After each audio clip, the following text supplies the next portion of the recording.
In 1921, a team of archaeologists digging in the Dordogne Valley of France pulled something out of the earth that made even the most seasoned researchers go pale. It was not gold. It was not pottery. It was a spear, roughly 14 years old, still partially intact, with a design so precise and so devastatingly effective that modern engineers who later analyzed it said the same thing. Whoever built this knew exactly what they were doing. And what they were doing was killing animals the size of houses. Woolly mammoths stood up to 13 feet tall and weighed more than 15,000 pounds. Cave bears were 30% larger than grizzly bears and had claws the length of human fingers. Giant ground sloths reached 20 feet in length and weighed 6 tons. Short-faced bears could run at speeds of 40 miles per hour. And ancient humans, people with no metal, no gunpowder, no wheels, no factories, hunted all of them. Not just hunted. Dominated. These are the techniques they used, and almost every single one of them has been completely forgotten. And before we get to number 1, I have to warn you. The technique at the very top of this list was so counterintuitive, so psychologically bizarre, that when modern survival experts first read the evidence, several of them refused to believe it was real until the bones proved otherwise. Make sure you subscribe before we begin, because this channel goes deep into the knowledge the modern world buried. Let's start. Technique number 10 was called persistence hunting, and it is the oldest and most misunderstood hunting method in human history. Almost every culture on Earth forgot it. The San people of the Kalahari kept it alive the longest, and when researchers finally documented it in the late 20th century, they described it as watching something from another planet. The principle sounds almost laughably simple. You do not outrun the animal. You outlast it. A human being is one of the only mammals on Earth capable of regulating body temperature while running. We sweat through millions of pores across our entire body. Every other large mammal on this planet pants to cool down. Panting requires stopping or slowing. A human can keep running at a moderate pace through the heat of the midday sun, hour after hour, while an antelope, a horse, or even a mammoth calf is forced to slow down to breathe, to pant, to cool. The ancient hunter's job was not to be fast, it was to be relentless. Trackers who practiced this method could read the signs of heat exhaustion in an animal's tracks, the stride shortening, the footprints deepening as the animal leans forward, the slight drag marks where hooves stop lifting cleanly. When those signs appeared, the hunter knew the end was close. Then came the final approach, which we will get to later in this list in a completely different context. But the foundation of it all was this. The human body was not built for speed, it was built for endurance. And in a world of giants, endurance was the deadliest weapon of all. If you've never thought about your own body as a hunting machine, start now. Technique number 9 was the atlatl, and calling it a spear thrower is like calling a Formula One car a vehicle with wheels. Technically accurate, entirely inadequate. The atlatl was a wooden or bone extension held in the throwing hand that effectively doubled the length of the thrower's arm. When used correctly, it converted the motion of a human throw into a mechanical advantage that launched a spear at velocities modern researchers have clocked at over 90 miles per hour. 90 miles per hour, from a human arm, with no moving parts. The atlatl appeared on at least 4 continents independently, which archaeologists call convergent invention, meaning separate cultures, with no contact with each other. All arrived at the same solution, because the physics were too perfect to miss. What made it especially lethal against megafauna was not just the speed, but the penetrating force. A spear thrown by hand will often deflect off the thick hide of a mammoth or a giant bison. A spear launched by atlatl could punch through hide, through fat, and reach organs. Hunters did not need to stand close. They could stay 30, 40, 50 meters back, beyond the reach of tusks and hooves, and still deliver a killing blow. The atlatl was used for more than 30,000 years. Then the bow and arrow arrived, and it was mostly abandoned. Within a few generations, most of the specific techniques for maximizing atlatl power were gone. What remained was enough to reverse engineer the basic function. The deep knowledge of how to angle the foreshaft, how to tune the flex of the dart, how to read wind across open ground. That knowledge is gone. Technique number 8 was something researchers now call cliff driving, and it requires you to reframe everything you think you know about ancient human intelligence. This was not individual hunting. This was community-level engineering applied to terrain. Hundreds of sites across North America, Europe, and Australia show the same signature in the archaeological record. Bone beds. Massive accumulations of animal remains, sometimes thousands of individual animals, all compressed into a small area at the base of a cliff or a ravine. The most famous site in North America is Head Smashed In Buffalo Jump in Alberta, Canada, which is 700 years old, and was in active use for thousands of years before that. But bison are not giants. Apply the same method to mammoths, to giant elk, to the megafauna of the Pleistocene, and you start to understand something staggering. Ancient humans were not chasing these animals one by one. They were coordinating drives involving dozens or hundreds of people spread across miles of landscape, funneling entire herds toward a prepared drop. The organization required for this was extraordinary. Roles had to be assigned. Flankers kept animals from breaking left or right. Drivers pushed from the rear. Spotters on high ground signaled with fire or sound. Blockers held gaps in the terrain. This was not reaction. This was planning. Multi-day planning. Planning that required language, memory, and the ability to read landscape from multiple perspectives simultaneously. The bones at these sites tell us something uncomfortable. Ancient humans were not struggling to survive alongside megafauna. They were systematically processing them at industrial scale. Technique number 7 was fire management, and it operated on a timescale that modern minds find almost impossible to grasp. We are used to thinking of fire as a tool for warmth, for cooking, for light. Ancient hunters used fire as a landscape-level weapon deployed across seasons and years.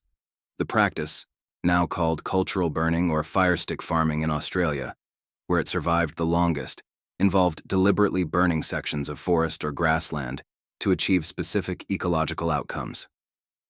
Burn a patch of old-growth grass, and within weeks, new grass shoots emerge, tender and nutrient-rich, exactly the type that megaherbivores preferred.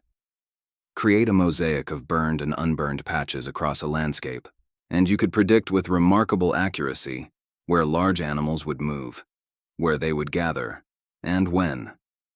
Hunters did not track animals through random wilderness. They managed the wilderness to make animal behavior predictable. In Australia, Aboriginal fire practitioners maintained burning calendars that were passed down through oral tradition for thousands of years. The extinction of the Australian megafauna, including the Diprotodon, a wombat-like creature the size of a hippopotamus, and the giant short-faced kangaroo, correlates almost exactly with the arrival of humans who carried fire. This is not coincidence. It is strategy. Technique number 6 was pit trapping with trigger systems, and the level of engineering involved would impress a modern mechanical engineer. A simple pit is obvious. Animals learn to avoid obvious pits. What ancient hunters built were concealed pit systems with mechanical triggers that could be armed and left, allowing a small group to effectively set snares across a wide landscape and return to check them after days or weeks. The trigger mechanisms used counterweights, tension-loaded branches, and in some cases pivot stones, all designed so that the weight of a large animal stepping on a covered surface would release a mechanism that either collapsed the covering or activated a secondary trap. At a site in the Negev desert, archaeologists found what they believe is a 10,000-year-old trap field. Dozens of pit trap sites spread across several square kilometers, all positioned along known animal corridors. None of the pits alone would have been enough to capture a mammoth. But the system, the field of interlocking traps positioned so that an animal fleeing one would run toward another, that was something different entirely. That was systematic thinking applied to terrain at a scale that took archaeologists years to recognize because they were looking for individual artifacts, not landscape-level architecture. This is the moment in most history videos where they start to wrap up. We are not wrapping up. We are just getting to the part that will genuinely change how you think about the people who came before us. Keep watching. Technique number 5 was water ambush, and it exploited one of the fundamental biological realities of every large animal that has ever lived on Earth. Megafauna need enormous quantities of water, and they need it regularly. A mammoth required approximately 70 gallons of water per day. A giant ground sloth needed similar volumes. Large animals cannot hide their thirst. They cannot vary their relationship to water sources the way smaller, more adaptable animals can. Ancient hunters mapped every reliable water source in their territory, not as places to drink, but as places to wait. Water ambush sites in the archaeological record show extraordinary preparation. Hunters created concealed positions downwind of water access points, sometimes reinforced with piled stone or woven brush screens that have left no organic remains, but whose footprints are still visible in the soil. They use the predictability of megafauna biology against the animals themselves. At Leringen in Germany, a 125-000-year-old wooden spear was found embedded between the ribs of a straight-tusked elephant at what was clearly a watering site. That spear was made of yew wood, fire-hardened, too. 4 meters long, and it was precisely positioned for a thrust from below and behind. This was not a lucky encounter. Someone waited at that water source. Someone knew that elephant would come. And someone had a plan. Technique number 4 was coordinated noise and sensory manipulation, and it reveals something about ancient human cognitive sophistication that most textbooks still have not fully integrated. Large animals, particularly megafauna with limited predator experience, are not primarily afraid of humans. They are afraid of the unknown. They are afraid of sounds they cannot categorize, movements at the edge of perception, and stimuli that contradict their expectations of what a landscape should contain.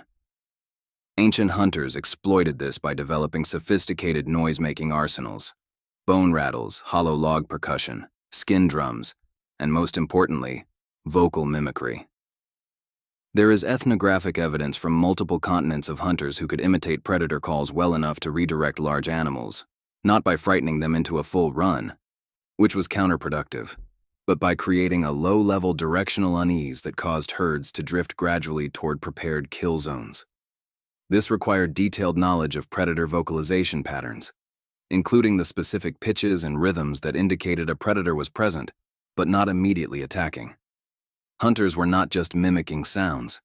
They were mimicking behavioral states. They understood animal psychology at a level of granularity that modern wildlife biologists are only beginning to document. Technique number 3 was the use of natural toxins and plant-based debilitation, and here the evidence becomes genuinely haunting. Because this technique left almost no archaeological trace and survived primarily in oral traditions that colonial disruption then severed, we know it existed, but we have recovered only fragments of what the full knowledge once contained. Hunter-gatherer groups across Africa, South America, and Southeast Asia maintained pharmacological knowledge of plants that could be used to lace water sources or salt licks, substances that would cause temporary disorientation, muscle weakness, or disrupted balance in large animals without immediately killing them. The goal was not to poison the animal to death. The goal was to compromise it enough that it could be approached and killed with minimal risk to the hunter. Some of the compounds identified in ethnobotanical research, including certain alkaloids from plants in the Solanum family, and compounds derived from specific lichens, produce effects in large mammals that are consistent with what ancient hunting accounts describe. Animals standing still, moving in circles, or failing to react to close approach. This was pharmaceutical hunting, and when the knowledge of which plants, in what preparation, at what concentration, was lost, it was lost completely. No one wrote it down. It lived in human memory, passed from teacher to student, and when that chain broke, the knowledge vanished as if it had never existed. Technique number 2 was multi-generational landscape knowledge, and it may be the most profound thing on this entire list because it challenges something fundamental about how we define intelligence. Modern humans measure cognitive sophistication by individual capacity. How much can one person learn, remember, calculate, create? Ancient hunters operated on a completely different model. Knowledge was not stored in individual minds. It was stored in the community across time. A hunter in the Upper Paleolithic might spend their entire life accumulating knowledge about a specific river valley. where the mammoths went during early winter, which hillsides produced the best ambush positions during dry years versus wet years, which water sources dried up first in drought, and therefore became more attractive to animals in those conditions. That individual knowledge was then passed to a successor, who added their own layer of observation over their own lifetime. Over 10 generations, over 20 generations, a community could possess a map of animal behavior in their territory that was accurate across a century of climate variation. They knew things about how megafauna responded to specific weather patterns that we cannot reconstruct from the fossil record, because it required witnessing, across generations, the same landscape, responding to the same pressures over and over again. When those communities were disrupted, when colonization or disease or forced displacement broke the chain of transmission, the knowledge did not transfer to books or maps. It simply ceased to exist. What was lost was not information. It was accumulated observational wisdom that took 1,000 years to build and could be destroyed in a single generation. And now, technique number 1. The technique that modern experts refused to believe until the bones made it undeniable. Technique number 1 was direct solitary approach, and it is the most psychologically alien thing on this list because it operated on a principle that is completely contrary to every survival instinct a modern human possesses. Ancient hunters, documented in the ethnographic record across the Arctic, across sub-Saharan Africa, and across the high plains of North America, would approach megafauna not by hiding, not by using decoys, not by coordinating with a group, but by walking, directly, toward the animal, alone, in full sight, slowly. The evidence comes first from the bones. Kill sites where a single spear or single set of foot impressions indicates a solo hunt of animals that weighed several tons. It comes from early European accounts of indigenous hunters on multiple continents who described a technique that observers initially dismissed as folklore. And it comes from the animals themselves. Megafauna that evolved without significant human predation had not developed the flight response to upright bipeds that modern wild animals display. A mammoth encountering a human being was not automatically alarmed. It was curious, or confused, or indifferent. Ancient hunters understood this. They exploited it. They knew that the slow, deliberate, non-threatening approach of a single human figure could get them within spear range of an animal that would have fled instantly from the coordinated chaos of a group drive. The technique required extraordinary psychological control. Every instinct in a human body standing 10 meters from an animal the size of a school bus screams to run. The hunters who mastered this technique had trained that instinct into silence. They had practiced stillness under conditions of extreme physiological stress until they could approach, position, and strike with the precision of something that did not experience fear the way ordinary humans did. The communities that preserved this technique surrounded it with ceremony, with ritual, with multi-year apprenticeships, because they understood that they were not just teaching a skill. They were restructuring a human nervous system. When European expansion disrupted these communities and severed the apprenticeship chains, the technique did not survive because it could not be written down. You cannot write down a nervous system. You cannot read your way to fearlessness.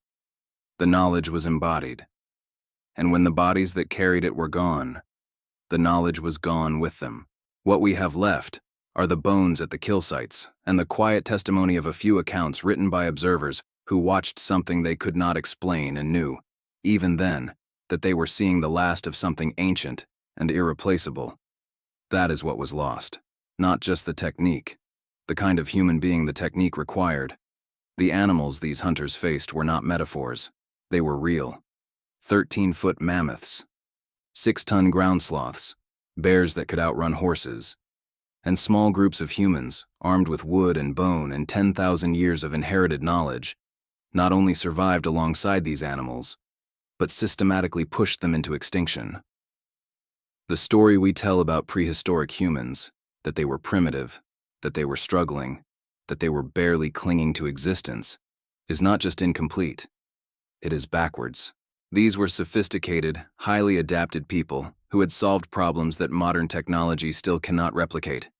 They read landscapes across generations. They managed ecosystems with fire. They built mechanical traps and pharmacological arsenals. They trained themselves to approach giants without fear, and almost all of it is gone. The question is not whether we should be impressed. The question is what we actually lost when we lost them. Leave a comment below telling me which of these techniques you think would be the hardest to learn and why. I read every one of them. If this changed how you think about human history, share it with someone who still believes ancient meant primitive. Because the truth is the opposite and they deserve to know.